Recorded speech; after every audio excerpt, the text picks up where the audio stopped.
साक्षी गोपाल, ये अर्चे विग्रह राजा ब्रज कृष्ण के पोते थे। उन्होंने बनाए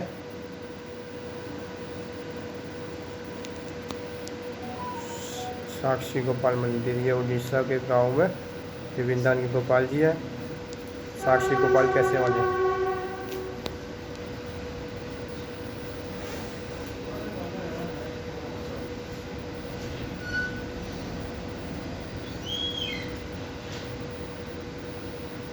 एक विग्रह थे, उनका घर विद्यानगर में था।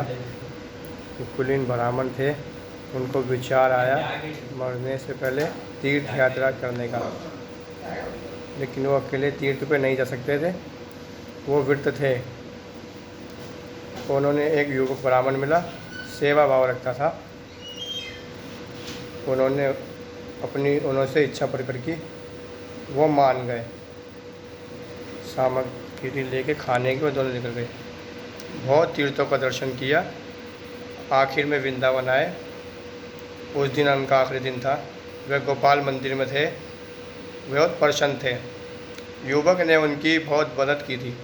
वो युवक कुछ दिन को देना चाहते थे। युवक बोला, मुझे कुछ आशीर्वाद दे दीजिए। लेकिन वो विप्र बोले, मैं उनको उसकी कन्या दान करूँगा। युवक बोला, हमारा कुल अलग है, मैं गरीब हूँ, आपके घर वाले कैसे मानेंगे? लेकिन वो ब्राह्मण तैयार नहीं। युवक ने उनसे कहा, आपको उनको गोपाल जी के सामने शपथ लेनी पड़ेगी। उस ब्राह्मण ने शपथ ली। वे विवाह जब वे वापस आए, अपने घर वालों से परामर्श किया, वे माने नहीं, क्योंकि वो गरीब था। थोड़े दिन बाद जब वो उससे मिलने आया, तब किसी ने स्वीकार नहीं करा, उसे धमकी भी दी। ब्राह्मण को बचाना चाहता था, क्योंकि अब अपने वचन से मुकर जाता। उस युवक ने पंचायत में शिकायत दर्ज की। ये युवक अकेला ही था। सब घर वालों ने विवाह करने का आरोप लगाया। पंचायत ने पूछा था, कोई प्रमाण है?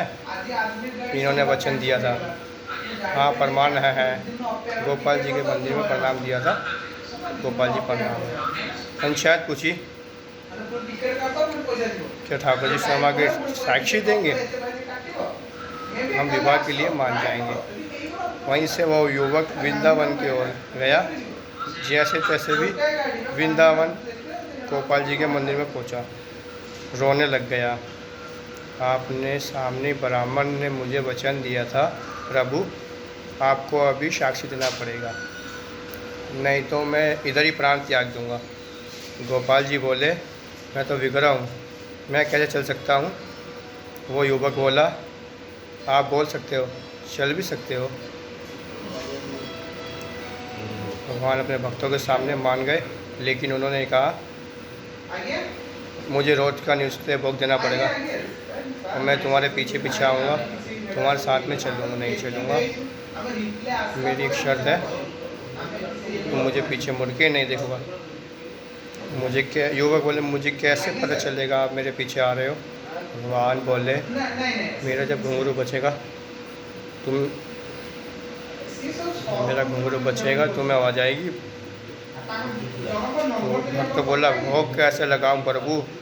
तो भगवान बोले, केले के पत्ते पर रख देना, पीछे मुड़ के मत देखना, मेरी तरफ भोग रख देना, मैं भोग पाल लूँगा। तो वृंदावन से विद्यानगर तक ऐसी सफ़र करना। भगवान श्रेष्ठ लक्ष्मी जी के साथ आते हैं, वो भीख मांगता, उसको उपयोग भोजन प्रसाद के लिए मिल जाता था। गांव आने वाला था, एक नदी रास्ते में थी, सूख गई थी लेकिन जो रेत में से भगवान के क्योंकि भगवान की व्यंजन की आवाज़ नहीं सुनाई दे रही थी। नदी कैसे तैसे पार करी थी। वो युवक रुक गया और सोचने लगा, और अगर मेरे भगवान मेरे पीछे अगर नहीं आए, मैं गांव जाके क्या करूँगा?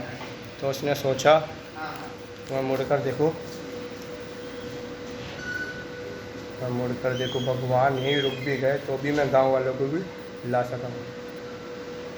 भगवान हंसने लगे। जैसे मैं घूम के देखा बराबर में, अब मैं और नहीं चलूँगा, साक्षी गोपाल जी बोले।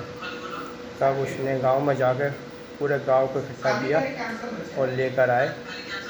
सब ने देखा भगवान के इतने बड़े बिगड़े नदी किनारे बिगड़े खड़े हो गए।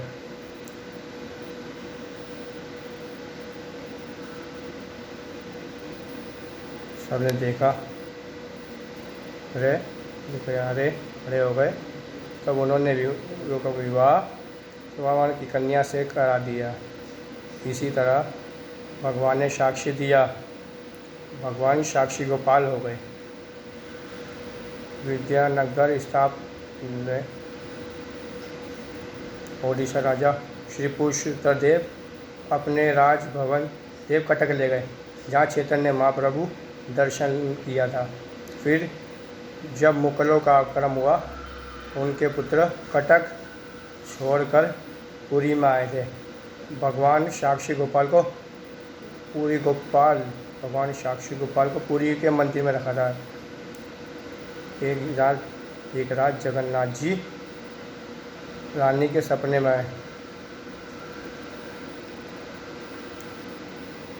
लेकिन एक रंगनाथ जी रानी के सपने में आए, बोले, ये साक्षी गोपाल मेरे शाम को पक्के प्रसाद हलवा पूरी कचौड़ा खाजा लड्डू होता है, वो खा जाते हैं, मुझे रात को भूखा रहना पड़ता है। तब उड़ीसा के राजा ने 19 किलोमीटर इसमें श्री गोपाल जी का मंदिर बनाया।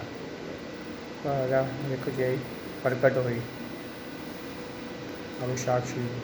तो जगन्नाथपुरी से साक्षी गोपाल मंदिर 16 किलोमीटर की दूरी पे है। अभी हम साक्षी गोपाल मंदिर दर्शन करने जाएंगे। हम यहाँ साक्षी गोपाल स्टेशन पे उतर गए हैं, किसी कारणवश यहाँ पे फंस गए हैं। यहाँ से कुछ ही थोड़ी देर में हम निकल कर फिर साक्षी गोपाल मंदिर दर्शन कर एक दिन साक्षी गोपाल में रुकेंगे। फिर आगे आपको जगन्नाथपुरी की और कुछ दिव्य कथाएं का महत्व हम सुनाएंगे। हरे कृष्णा कृष्णा कृष्णा हरे हरे, हरे राम राम राम हरे हरे। साक्षी गोपाल की जय, जगन्नाथपुरी धाम की जय। फिर उसके बाद हम जगन्नाथपुरी में 2-3 दिन स्टे करके उसके बाद हम आगे जाएंगे अलारनाथ दर्शन करेंगे। आगे आपको अलारनाथ का महत्व बताएंगे। और अभी के लिए इतना ही। कुछ वीडियो में कुछ टूटी हुई हो, कुछ शब्दों में कुछ टूटी हुई, कुछ कथा में टूटी हुई हो तो कृपया करके आप मुझे क्षमा करना। हरे कृष्णा। सभी भक्तों के चरणों में दंडवत प्रणाम। साक्षी गोपाल की जय। फिर हम यहाँ पे 1 जुलाई रथ यात्रा तक ही पूरी धाम में रुकेंगे। बाकी जितने पूरी धाम में दर्शन है सब दर्शन करेंगे। गौर प्रेमानंदे हरि हरि बोल।